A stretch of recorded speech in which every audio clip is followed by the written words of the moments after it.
নমস্কার, টেঙ্গোটেক চ্যানেলের পক্ষ থেকে আপনাকে জানাই হার্দিক অভিনন্দন। Bank accounts minimum balance penalty. Bank অ্যাকাউন্টে অনেক দিন লেনদেন হয়নি, ন্যূনতম ব্যালেন্স না থাকলেও হবে না কোনো ফাইন। কোনো ব্যক্তির একটা অ্যাকাউন্ট, আবার কোনো ব্যক্তির বা একাধিক অ্যাকাউন্ট যারা সার্ভিস করেন তাদের একটি স্যালারি অ্যাকাউন্ট থাকে এবং সেই সঙ্গে আরেকটি ব্যক্তিগত অ্যাকাউন্টও থেকে থাকে, বা এর থেকে বেশি আরও অ্যাকাউন্টও থাকতে পারে। এক্ষেত্রে দেখা যায় কিছু কিছু ব্যাঙ্ক অ্যাকাউন্ট অনেক সময় লেনদেন না হওয়ার জন্য দীর্ঘদিন সেটি একেবারে নিষ্ক্রিয় হয়ে থেকে যায়। সেই সঙ্গে এই ধরনের যদি অ্যাকাউন্ট থেকে থাকে, অর্থাৎ নিষ্ক্রিয় অ্যাকাউন্ট, এবং তাতে যদি মিনিমাম ব্যালেন্স না থাকে, তাহলে এবার থেকে আর কোনো ফাইন দিতে হবে না। সব ব্যাংকেই এই নির্দেশ দিয়েছে আরবিআই, অর্থাৎ reserve bank of India. Reserve bank of ইন্ডিয়ার তরফ থেকে জানানো হয়েছে আগামী 1 এপ্রিল থেকে এই নিয়ম চালু হতে চলেছে, অর্থাৎ 2024-25 অর্থ বছরের শুরু থেকেই এই নিয়ম কার্যকরী হবে বলে সেন্ট্রাল ব্যাঙ্ক থেকে জানানো হয়েছে।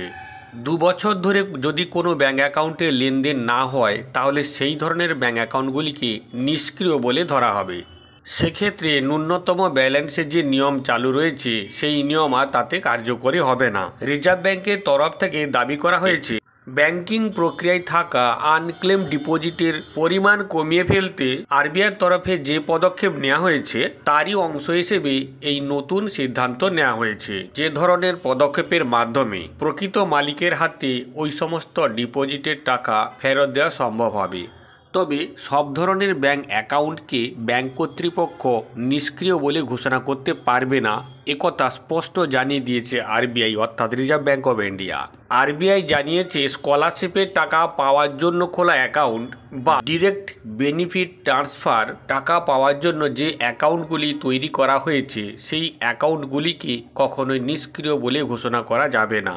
আরবিআই এর নতুন নিয়ম অনুযায়ী মেসেজ, চিঠি বা ইমেলের মাধ্যমে জানাতে হবে তাদের অ্যাকাউন্ট নিষ্ক্রিয় হয়ে যাচ্ছে। যদি কোনো গ্রাহকের কোনো প্রতিক্রিয়া না পাওয়া যায়, সেক্ষেত্রে নমিনির সঙ্গে যোগাযোগ করতে হবে, অথবা যে ব্যক্তি ওই গ্রাহকদের সঙ্গে যোগাযোগ করেছিলেন তার সঙ্গে যোগাযোগ করতে হবে।